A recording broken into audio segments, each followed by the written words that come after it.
গোয়া এসছি আর এই হেয়ারস্টাইলটা করবো না সেটা তো হতেই পারে না। অনেক দিনের ইচ্ছে ছিল এই হেয়ারস্টাইলটা গোয়াতে এসে করার।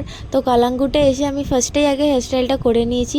সত্যি কথা বলতে হেয়ারস্টাইলটা করার পর লুকসটাই আমার চেঞ্জ হয়ে গেছিলো। তো আমরা ফার্স্টে এয়ারপোর্ট থেকে হোটেলে গিয়ে চেক ইন করে রেডি হয়ে কালাঙ্গুটের দিকে চলে এসেছি বিচে। এই যে বিচে চলে এসেছি, দেখে নাও তোমরা। আমাকে এই হেয়ারস্টাইলটা করে কীরকম লাগছে অবশ্যই জানিও।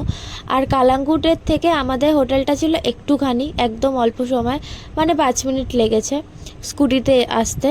তো এরপর আমাদের খুব খিদে পেয়ে গেছিলো। দেখো কি সুন্দর লাগছে জায়গাটা। আরও দেখাচ্ছি এর পরের ভিডিওতে, দেখবে সুন্দর সুন্দর ভিডিও আসছে এই খাওয়ার জায়গাটা নিয়ে। দেখো পুরো স্যান্টোরিনি লাগছে, তাই না? যাই হোক, এটা তো স্যান্টোরিনি নয়, এটা গোয়া আমি জানি, বাট এত সুন্দর লাগছিলো, এত সুন্দর লাগছিলো, বেশ ভালো লেগেছে আমার। এই জায়গাটা বসে খেতে আমার আলাদাই লেগেছিলো, খুব খিদে পেয়েছিলো। তো আমরা বসে আগে খাবারটা অর্ডার দিয়ে নিয়েছিলাম। চলো দেখা হচ্ছে নেক্সট ভিডিওতে পরপর।